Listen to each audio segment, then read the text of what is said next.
Complete financial guide होने का मतलब होता है न सिर्फ आपको सही निवेश की सलाह देना बल्कि निवेश का मकसद भी बताना। इसीलिए हमारा personal finance show your money लेकर आता है निवेश से जुड़ी वो तमाम बातें जो आपकी मेहनत की कमाई को बढ़ाने में मदद करती हैं।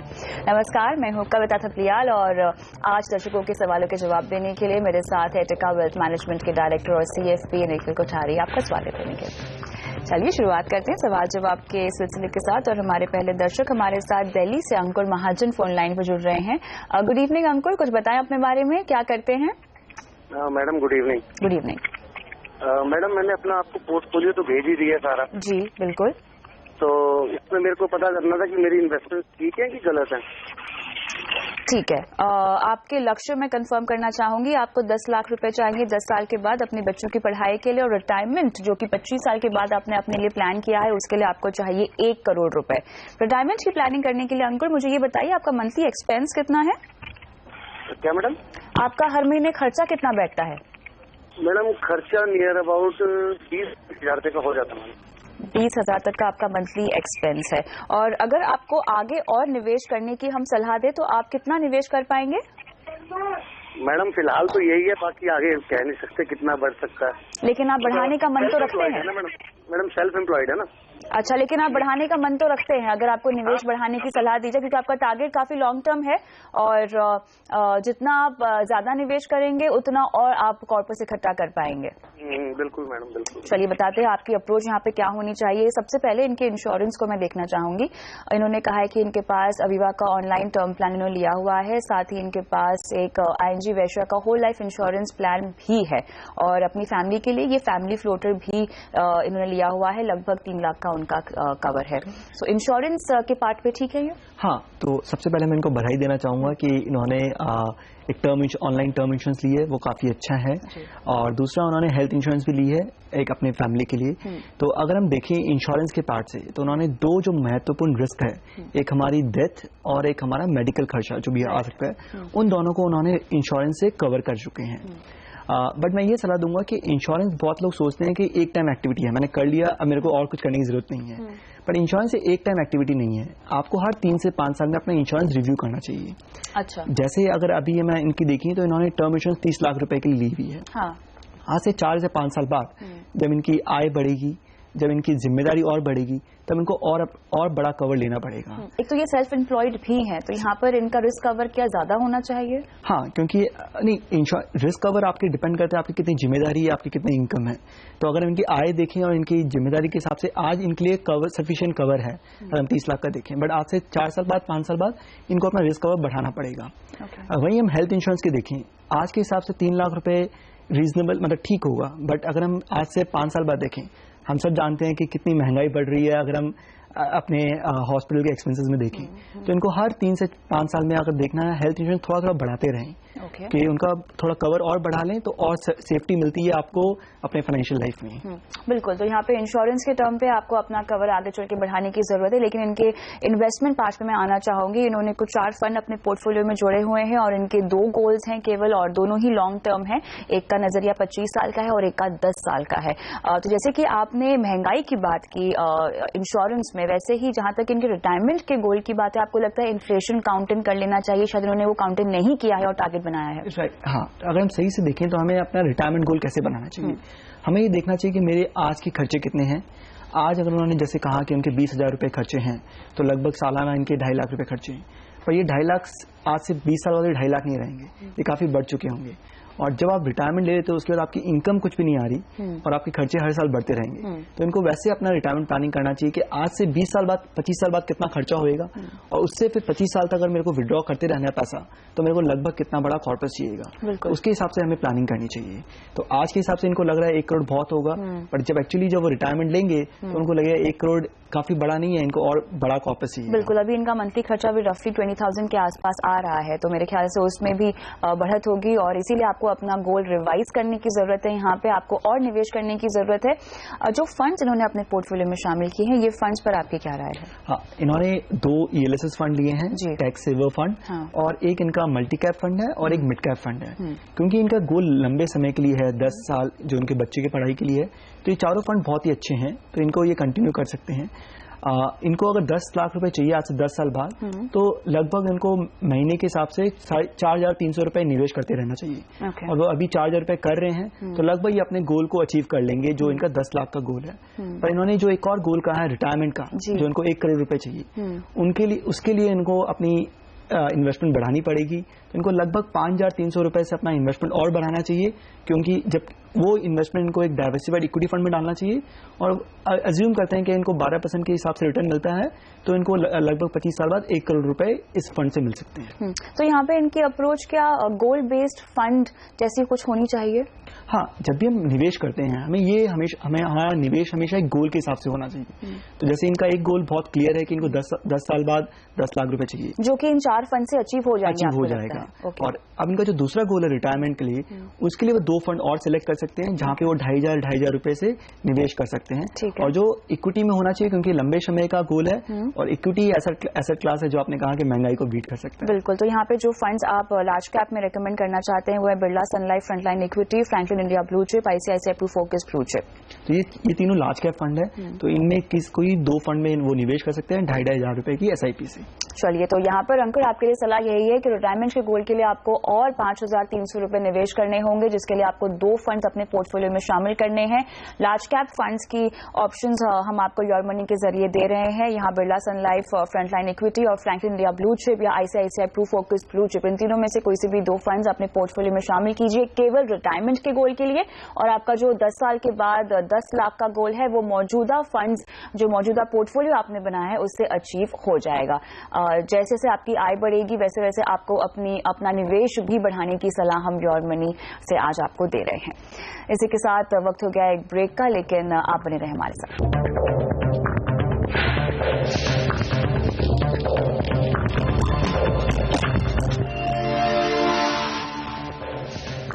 Welcome back. योर मनी में अब हम लेते हैं UAE से तारिक हसन का सवाल। हमारे साथ फोन लाइन पे जुड़ चुके हैं। तारिक नमस्कार, कुछ बताएं अपने बारे में, आपकी उम्र क्या है, आप क्या करते हैं?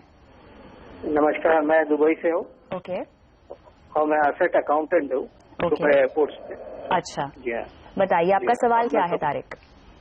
तो पहले तो मैं आप लोग को मुबारकबादी दूंगा, क्योंकि आप लोग की वजह से ही ये सब कुछ कर पाया हूँ मैंने। Oh that's nice. और आपके शो की वजह से, CNBC आवाज की वजह से आज SIP चालू किया है 3-4 साल पहले। और अराउंड इन्वेस्टमेंट मेरा 12 लाख का हो गया है। ओके। जिससे मेरे को रिटर्न अभी टोटल 70% रिटर्न आ रहा है मेरे इन्वेस्टमेंट में। ठीक है। तो मैं जानना चाह रहा था कि ये जो प्रॉफिट मिल रहा है उसको बुक कर लूं, ताकि मैं अपना लोन रीपे कर लूं और बाकी का इन्वेस्टमेंट रहने दूं, चलने रहने दूं, ऐसी।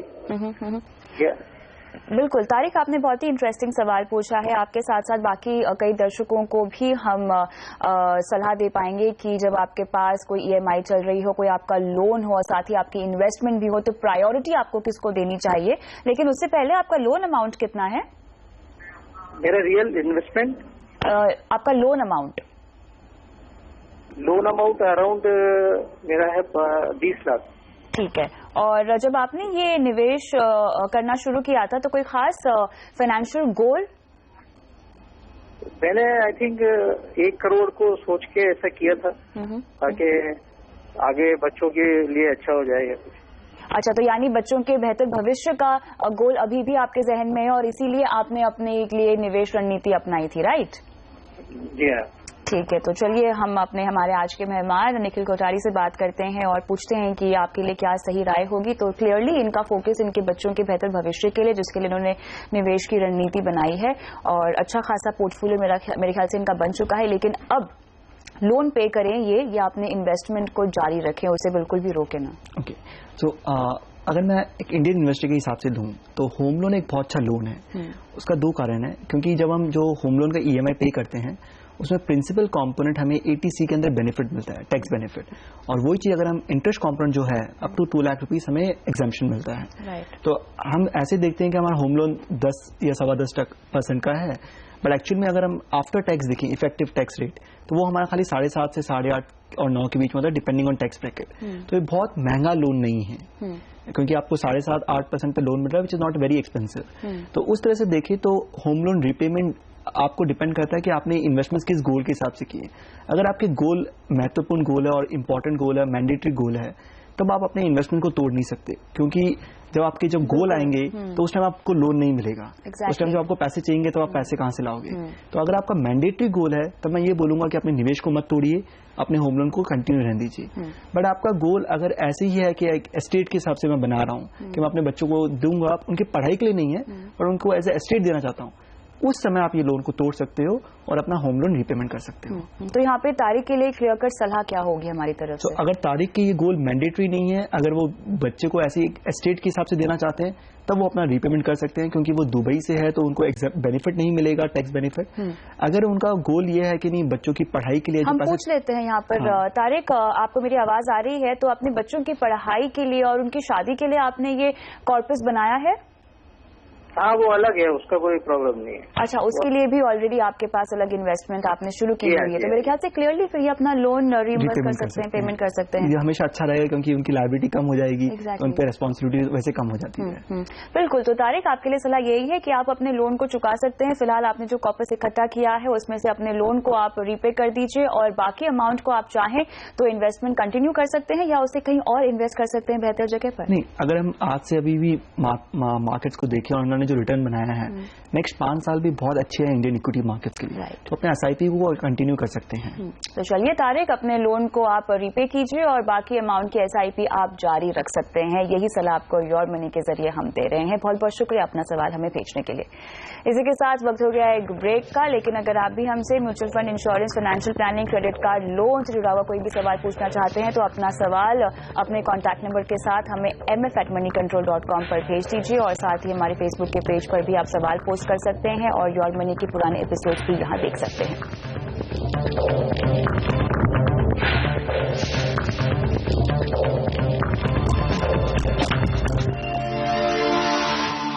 Welcome back. आगे बढ़ते हैं। योर मनी में अगली दर्शक मैत्री पटेल है हमारे साथ फोन लाइन पे। नमस्कार मैत्री, बताएं कहां से बोल रही हैं आप और आपने अपनी फाइनेंशियल प्लानिंग किस तरह से की है? जी हाँ, मैं अहमदाबाद से बोल रही हूँ and I am an MBA student first year. मेरी मॉम ने मुझे बहुत पुश किया था and that's the reason why I have started investing in all of this. No wonder, moms are always very right. Yes, tell me. Sorry, अपना सवाल पूछिए। हाँ जी, मैंने बिरला सन लाइफ में MNC फंड में इन्वेस्ट कर रखा है। SIP है मेरी। दैट इज 24 इंस्टॉलमेंट ऑलरेडी जा चुकी हैं and this is still continued. Okay. IDBI gold fund में भी मैंने डाला है। 5,000 की SIP डाली है, which were around 12 SIP and 15,000 lump sum डाला है, जो इस नवंबर में मैच्योर हो रही है। Okay. And HDFC top 200 fund में मैंने डाला है 10,000 लमसम। ठीक है। तो I just wanted to ask, should I switch, मुझे स्विच करना चाहिए या फिर these options are really nice? ठीक है। और साथ ही आप 2 से 3 हजार रुपए और भी निवेश कर सकती हैं, राइट? हाँ जी। आपको अगले 3 साल में लगभग 5 लाख रुपए चाहिए। हाँ जी। ठीक है। कोई खास वजह आपने जो सिलेक्ट किए हैं फंड्स, आपको किसी रेकमेंड किए थे या आपने कहीं से रिसर्च करके ये फंड्स अपने पोर्टफोलियो में शामिल किए हैं मैत्री? नहीं, ये कंप्लीटली रेकमेंडेड फंड्स थे। ठीक है। चलिए हम बात करते हैं निखिल कोठारी से और बताते हैं कि आप कैसे जोड़ सकती हैं 5 लाख रुपए और 3 साल में। तो जैसे कि इन्होंने बताया, इन्होंने रेकमेंडेड फंड्स इनको दिए गए हैं, उन्होंने अपना पोर्टफोलियो बनाया है, लेकिन 3 साल का जो समय है वो काफी शॉर्ट टर्म के लिहाज से ही हम मानेंगे, क्योंकि यहाँ पे ये इक्विटी की अप्रोच नहीं अपना सकती हैं। मौजूदा फंड्स कैसे हैं? मेरे ख्याल से एक IDBI गोल्ड फंड को लेकर आपकी राय होगी खासतौर से देने के लिए। सो अगर ये पैसे इनकी शादी के लिए नहीं चाहिए इनको, और इनको एक निवेश इन्वेस्टमेंट के हिसाब से चाहिए, तो गोल्ड एक सही इन्वेस्टमेंट ऑप्शन नहीं रहेगा। क्योंकि गोल्ड अगर हमें रिटर्न के हिसाब से देखें तो ये केवल हमें एक इन्फ्लेशन को बीट करने का रिटर्न दे सकता है, उससे ज्यादा नहीं दे सकता है। और क्योंकि इनका शॉर्ट टर्म गोल है तो आपको गोल्ड में वॉलेटिलिटी भी रहती है, तो हो सकता है 3 साल में उतना अच्छा रिटर्न नहीं भी दे गोल्ड। तो अगर इनका 3 साल का गोल है और इनकी शादी का ये लक्ष्य नहीं है तो वो अपनी गोल्ड की SIP स्टॉप कर सकते हैं। इनकी जो बाकी 2 फंड है, जो MNC फंड और HDFC टॉप 200 फंड है, ये दोनों अच्छे फंड है और उनको वो कंटिन्यू कर सकते हैं। तो गोल्ड फंड को बंद करके फिर वो कहाँ पे स्विच करें फिर? अगर मैं 3 साल का ही गोल है तब इनको ये पैसा डेट में रखना चाहिए, क्योंकि वहां पे आप रिस्क नहीं ले सकते। और अगर वो अपना टाइम फ्रेम थोड़ा सा बढ़ा सकते हैं कि 3 से 5 साल कर सकते हैं, तब वो गोल्ड से हट के अपना बैलेंस फंड में डाल सकते हैं। बिल्कुल, जो कुछ पैसा इक्विटी में निवेश कर सकता है, कुछ पैसा डेट में निवेश करता है, तो एक मिक्स पोर्टफोलियो इनके लिए एक स्टेबल पोर्टफोलियो रहेगा। तो यहाँ मैत्री से ही पूछ लेते हैं। मैत्री, यहाँ पर क्योंकि अगर अपना टाइम होराइजन थोड़ा सा अगर आप बढ़ा देंगी तो आपकी जो इन्वेस्टमेंट को लेके अप्रोच है वो यहाँ पर बदल सकती है। तो क्या आपका गोल थोड़ा सा पोस्टपोन हो सकता है, टाइम होराइजन आपका बढ़ सकता है? हाँ जी, थोड़ा सा बढ़ सकता है। ठीक है, तो हम 5 साल का गोल फिर पकड़ के चलते हैं। यहाँ पर अगर 5 साल का समय है इनके पास टाइम होराइजन का, तो यहाँ पे इनकी अप्रोच कैसी होनी चाहिए? तब ये पैसा अगर वो बैलेंस फंड में निवेश करते हैं, जो 5,000 गोल्ड फंड में कर रहे हैं, वो पैसा एक बैलेंस फंड में निवेश कीजिए और 5,000 से उसको बढ़ा के 6,000 रुपए कर देंगे, तो इनके 5 साल में जो इनका लक्ष्य है 5 लाख का, वो अचीव हो सकता है। लेकिन यहाँ पे इन्हें 6,000 रुपए और निवेश करने होंगे। 5,000 जो कर रहे हैं वो स्विच कर दें बैलेंस फंड में और 1,000 से अपनी SIP और बढ़ा दीजिए। ठीक है, यहाँ पे कुछ और फंड्स इनको आप स्पेसिफिकली रेकमेंड करना चाहेंगे? बैलेंस फंड में ये HDFC बैलेंस फंड या बिरला सन लाइफ 95 फंड में निवेश कर सकते हैं। ये दोनों अच्छे बैलेंस फंड है जो 70% इक्विटी में डालते हैं और 30% डेट में डालते हैं। चलिए, तो यहाँ पर आपको IDBI गोल्ड फंड में से निकलने की सलाह दी जा रही है और आप चाहें तो HDFC बैलेंस फंड या बिरला सन लाइफ इन फंड्स में निवेश कर सकती हैं। और बाकी अगर आप अपने टाइम होराइजन को, जैसे कि आपने कहा कि उसे बढ़ा सकती हैं, और तो आपका गोल अचीव भी हो जाएगा और मेरे ख्याल से टाइम ड्यूरेशन के अंदर ही अचीव हो जाएगा। कोई सवाल है आपका मैत्री? I just wanted to ask one more thing कि फंड्स इंडिया में इज इट एडवाइजेबल कि हम ऑनलाइन ये सारी चीजें ऑनलाइन खरीद लें? तो ये ऑनलाइन की अगर अप्रोच लेती हैं म्यूचुअल फंड्स खरीदने के लिए, तो ये कितना सेफ होगा इन्वेस्टर के लिए? नहीं, ऑनलाइन से आप खरीद सकते हो। अगर आप नेट से भी हो तो आप ऑनलाइन म्यूचुअल फंड आराम से खरीद सकते हो। वहाँ पे आप डायरेक्ट प्लान भी ले सकते हो, जहाँ पे एक्सपेंडिचर थोड़ा कम होता है रेगुलर प्लान से, तो ऑनलाइन आराम से निवेश कर सकते हैं। उसमें कोई भी इनको डरने की जरूरत नहीं है। चलिए, तो आपको फंड्स हमें रेकमेंड कर दिए हैं, आप ऑनलाइन जाके डायरेक्ट प्लान्स इन फंड्स के ले सकते हैं। उम्मीद करते हैं कि मैत्री आपको सवाल का जवाब मिल गया होगा। इसी के साथ बहुत बहुत शुक्रिया निखिल आज शो पर आने के लिए। और योर मनी में आज के लिए इतना ही। लेकिन अगर आप भी हमसे mutual fund, insurance, financial planning, credit card, loan से जुड़ा हुआ कोई भी सवाल पूछना चाहते हैं तो अपना सवाल अपने कॉन्टैक्ट नंबर के साथ हमें mf@moneycontrol.com पर भेज दीजिए। साथ ही आप हमारे फेसबुक के पेज पर जाके अपना सवाल भी पोस्ट कर सकते हैं और योर मनी के पुराने एपिसोड्स भी यहाँ देख सकते हैं।